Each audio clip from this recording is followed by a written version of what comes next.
Who's in charge of the shop? Um,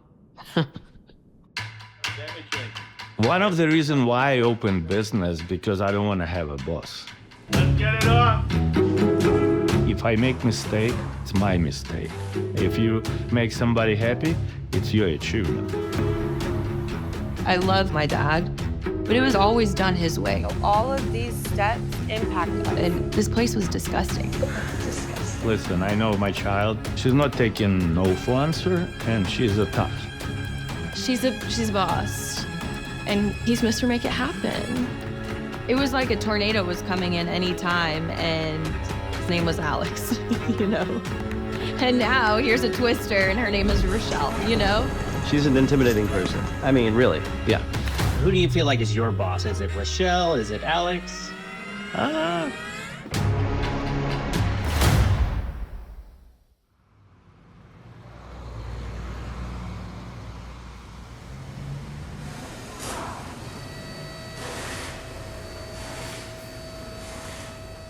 Rochelle Gotsdiner, marker. Am I looking here? You're gonna look at me. Okay. My name is Rochelle Gotsdiner, and I am one of the owners of Northrich Automotive in Richardson, Texas. What's your earliest memory as it relates to this life, this work? My mom says that the only way I would stop crying is if I would sit in the garage in my car seat or stroller watching him. I had a jumper, in the door, so I could jump while he worked on cars. from the very young age, she was very powerful, very good, very sweet girl. She was doing gymnastics. I know she was always goal-driven person. And then she was doing cheerleading. So she's always exercise and be on top, so. She was the captain of her varsity team, another year captain of her varsity team. So she's kind of still a captain of, anywhere she goes, she's a captain. She's a boss. As I would say, a baddie. She sets her mind to something and she gets it done. And that's in every aspect of her life. I think a lot of that comes from us having immigrant parents. We had to always strive to be better. My parents were those parents that you got an A, great, why not an A+, right? 90, okay, you could do better. It was tough, but probably helps me understand who I am more now. Well, we immigrated from Soviet Union, Republic of Belarus. We didn't know where we're going. We didn't know what's waiting for us. We didn't have any money. We didn't really speak any English. So that wasn't easy, but we made the decision and it was no way to go back. There's a Dallas Morning News article with my mom, my dad, my brother at the airport when they first arrived here. They came over with nothing and worked in a few other shops, like a dealership and an independent shop. And I don't know how he convinced my mom, but they took everything that they had and put it into starting a business. This is it right here. So I bought equipment, hire painter, hang up lights, wearing many hats, like in any business. And I start working myself. It was a small shop at first, one bay door, and then he bought a piece of land where we're at right now and built up here. I've been lucky. I consider I've been lucky because this is a great country for the immigrants. But you have to depend on yourself. And at that time, things are going well, and they were trying to make a life for us. They were trying to have a life that was completely different than what they had grown up in, what they'd witnessed, and they were learning along the way. When people ask me about my dad, I always say he's Mr. Make It Happen. There's nothing that he won't try to figure out for us or for himself. He will try 10 ways of executing something before he gives it up.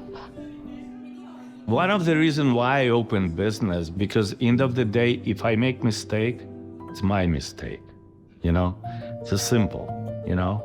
If you make money and make somebody happy, it's your achievement.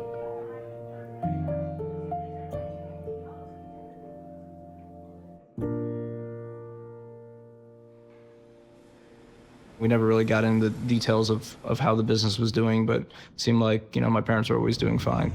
All right, now we're gonna pull up, check on what's going on back at the automotive shop. Hopefully it didn't burn down when we were gone. Mom kind of called me in a panic at one point. She said, I don't know what to tell you. We don't have money to pay the taxes. He said that we're having an issue. There's no money, and we're losing money. And unfortunately, it was really not doing well. My dad wanted to open a second location, and that was collision. You have to do a lot of collision to make it a profitable business. He spent so much time focusing on building that business that the one that he built successfully, things started falling apart. Disgusting. Keep things really clean around here. Yeah, definitely. So I went to my brother's house. You know, she kind of stopped me. She's like, hey, I need to talk to you. I'm like, okay, yeah, sure. And I said, hey, we're gonna step in. And he said, you know, we don't have to. I said, we don't have to, but we're going to. And I left my job. My company at the time was gracious enough to let me take Thursdays off and help out. And we were just trying to figure it out, right in the fire. About to learn how to run an auto shop and save the family business and learn everything. I mean, I didn't even know what a VIN was my first day when I stepped on the front counter. My dad is a fantastic technician, but you know, when it comes to putting stuff on paper in terms of process and having people execute on it, that's not his strong suit. There was workflow, but it was like a tornado was coming in any time, and his name was Alex, you know? And now here's a twister, and her name is Rochelle, you know? So he knew that the kids are there to help. And he always appreciated it, but it was very tough for him. I think in his eyes, he's a failure maybe, because business is not doing well and he needed help and he couldn't do it alone. When I stepped into the business, I was 25 and we argued every day, my dad and I. It was brutal. How do you get along with her? I don't think we do get along, you know? I mean, like, I don't want to lie to you. I mean, one of the reasons why I opened business, because I don't want to have a boss.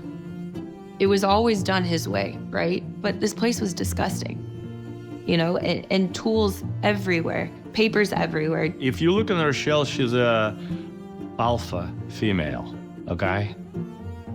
Yeah. You know, you don't get to choose your family. So you stick it out, you love each other for your highs and your lows, but man, did we fight. She cried so many times. She wanted to quit so many times. We argue. Come on, listen. No, we fight.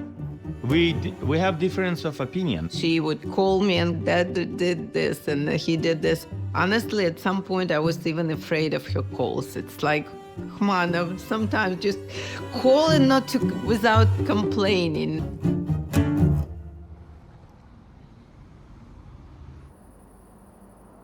I went out with my cousin in Dallas. It was St. Patrick's Day. I didn't even want to go out because I was like so depressed, you know, at that time. And Richard Rawlings happens to be at the same bar that we're at. And I go up to Richard and I'm like, hey, I'm Rochelle and I need you to put me on your show. And he says, how do we capitalize on that? And I said, well, I'm 25 and I'm telling my dad how to run his shop. He was like, sold. Holy. Welcome to the new Northrich Collision Center. Holy crap. This is unbelievable. Holy I had no idea that that show truly would help us get on our feet. And now you have a full functioning kind of dual purpose shop here that I think is going to be a great complement to your one across the town. We really have been set up for success. The fact that my family was able to stick together and fight through it, this is the best day of my life. They remodeled our collision shop, and then during COVID, we decided to sell.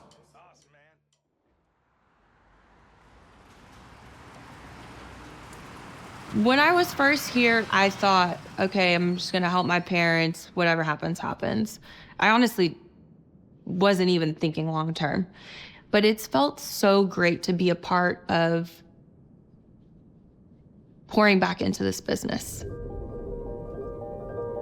She makes sure to include everybody and make you feel like you're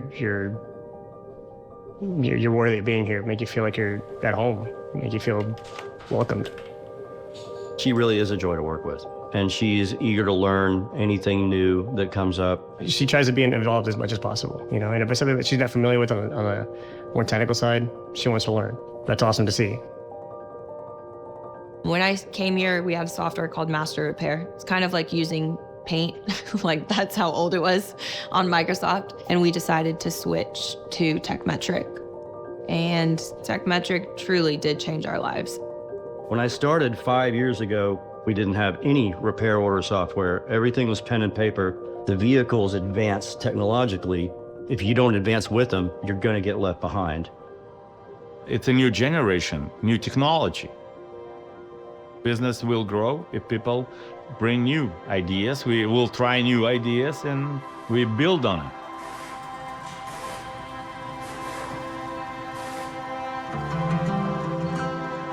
I'm about to hit over 2 million in sales for the first time ever. And that feels so freaking great to say.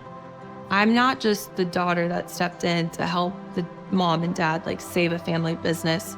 I am a female shop owner that has the pleasure of working with my family. And now we're able to help my dad get it up and running in the right way. And I love it. Like, I have a thrill now every day. Just step back, cross your T's, dot your I's first. You know, my dad built the building, and now my sister's built the culture. And just the beginning of this year, it was going so well that she needed help, right? And that's the best.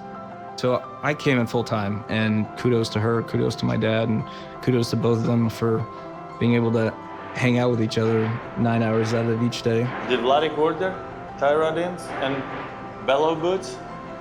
Okay, check with Vladek. I'll put it on the list. Yeah. I was so proud of them because they're really doing a great job in everything they touch. We were always family owned and operated, but for a long time, the only family aspect was him being here.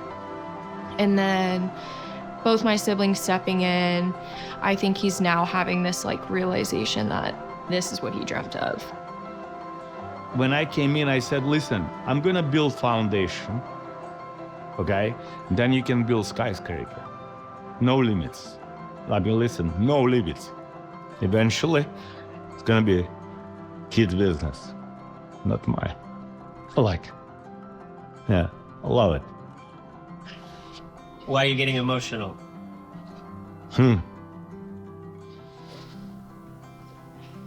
Because I'm living my dream. Working with kids.